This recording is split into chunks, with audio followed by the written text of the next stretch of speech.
Hello, welcome to Dr. Nakamura's lecture series on bridge engineering, number A-11. Chapter 12, Cable-Stayed Bridge.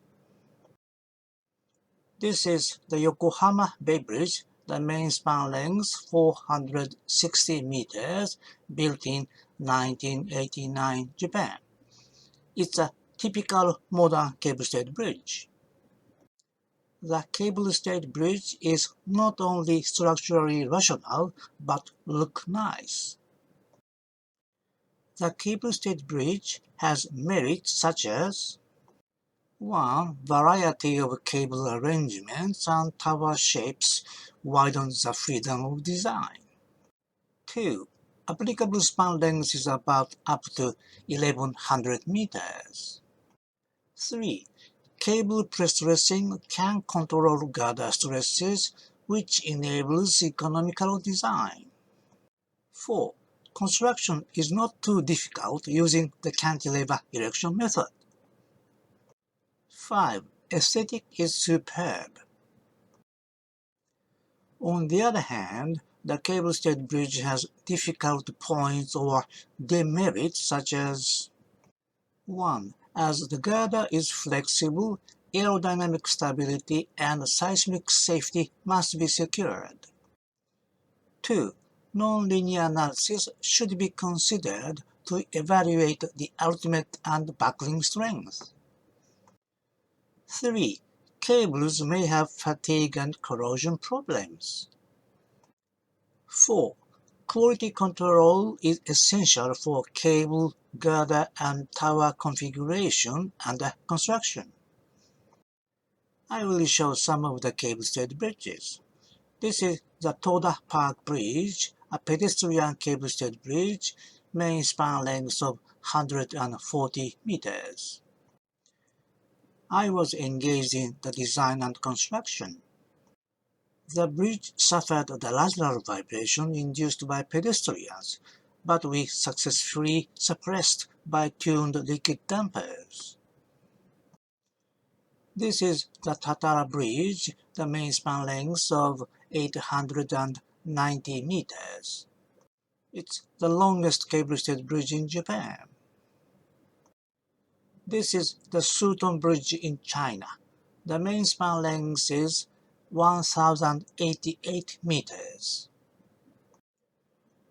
This is the Stonecutter Bridge in Hong Kong.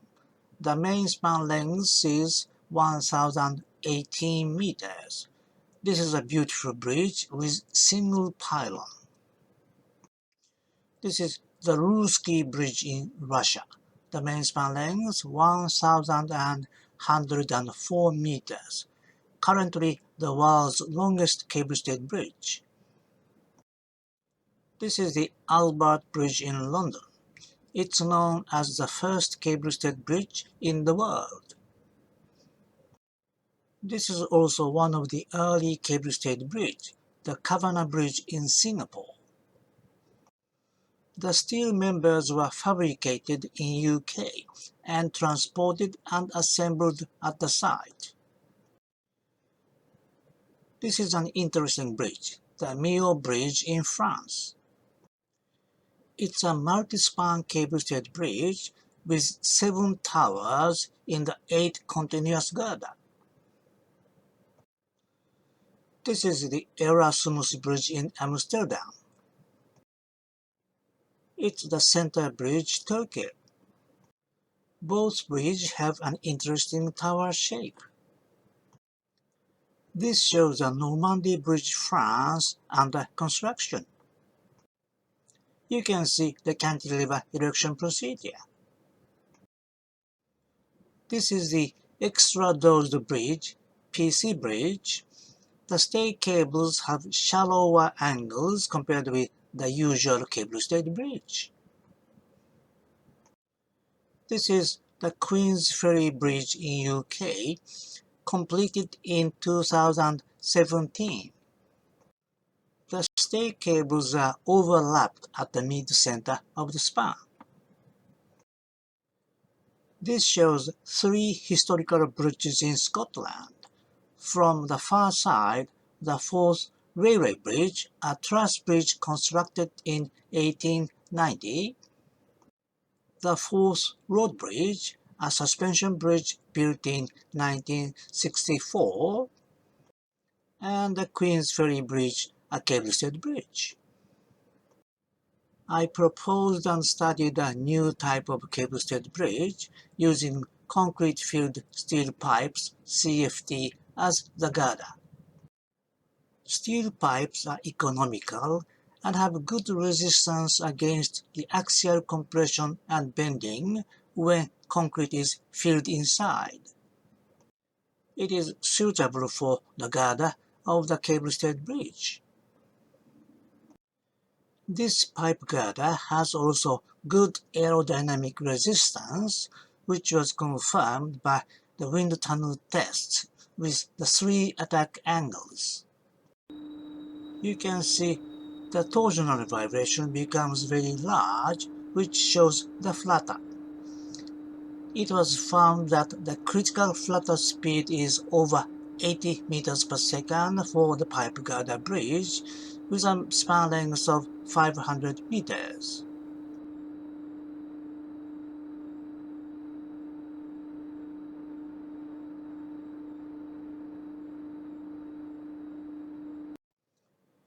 (12.2) Structural mechanics of the cable-stayed bridge.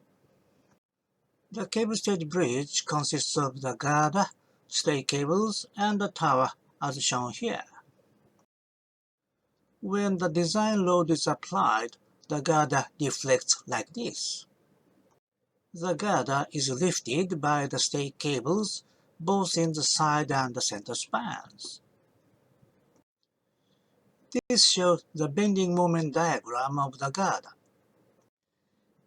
A is due to the dead load before the cables are pressed to rest, large negative bending at the tower, and large positive bending at the span center. B shows bending moment after the pressed rest forces are introduced to the cables. It becomes low and flat.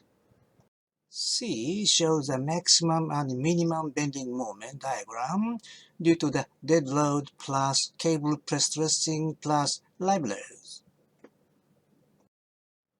This shows the girder axial force diagram due to the distributed load W. It is in compression and a minimum near the tower. B shows the cable tension. The anchor stage TA is largest, followed by the center stage TC, and other stages TS are smaller. When live loads are applied only in the center span, the uplift force UP occurs at the end supports. To resist the uplift forces, the girder end is connected to the towers or abutments by some devices such as the steel link plates, the chains, or the pendle bearings.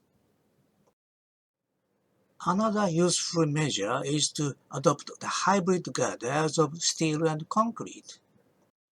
As the steel girders are lighter than that of concrete girders, steel girders are used in the center span and the concrete girder are used at the side spans.